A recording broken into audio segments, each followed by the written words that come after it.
and there are chances when you get a lot of times you get out, and that was in my mind that I wanted to play shots and not to get out, so that's always. মুস্তাফিজের বল মেরে মজা পেয়েছি। Batting শেষে উপস্থাপকের প্রশ্নে একই বললেন অভিষেক শর্মা। দর্শক বিস্তারিত জানতে ভিডিওটি না টেনে একেবারে সম্পূর্ণ দেখতে থাকুন। এশিয়া কাপের সুপার ফোরে বাংলাদেশ বনাম ভারতের মহারণে দেখা মিলল জমজমাট লড়াই। দুবাই আন্তর্জাতিক ক্রিকেট স্টেডিয়ামে টসে হেরে আগে ব্যাট করতে নামে ভারতের হয়ে দারুণ ব্যাটিং করছিলেন অভিষেক শর্মা। শুরু থেকেই আক্রমণাত্মক মেজাজে খেলতে থাকেন তিনি, বিশেষ করে বাংলাদেশের সেরা অস্ত্র মুস্তাফিজুর রহমানের বিপক্ষে তিনি খেলেছেন কয়েকটি বাউন্ডারি।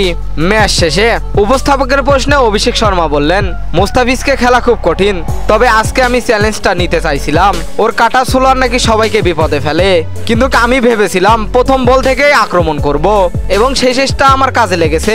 কয়েকটি শট ঠিকমতো টাইমিং হয়েছে আর সেটা খেলতে সত্যি অনেক মজা লেগেছে। তবে তিনি একই সঙ্গে ফিজের প্রশংসাও করলেন। মুস্তাফিজুর অসাধারণ এক বলার, ওর বল অনেক সময় আমি বুঝতে পারিনি, শেষের দিকে ও আমাদেরকে চাপে ফেলিয়েছে, তা না হলে আমরা অনেক বেশি রান তুলতে পারতাম। ফলাফল যাই হোক না কেন, অভিষেক শর্মা বনাম মুস্তাফিজুর রহমানের ছোট্ট একটা লড়াইয়ে দর্শকদের জন্য ছিল দারুণ একটা উপভোগ। তো দর্শক, আপনাদের মতে অভিষেক শর্মার ব্যাটিং নাকি মুস্তাফিজুরের বোলিং, কোনটা বেশি জমেছিল? জানিয়ে দিন এই বিষয়ে আপনাদের গুরুত্বপূর্ণ মতামত আমাদের ভিডিওর কমেন্ট বক্সে। এতক্ষণ আমাদের সঙ্গে থাকার জন্য অসংখ্য ধন্যবাদ।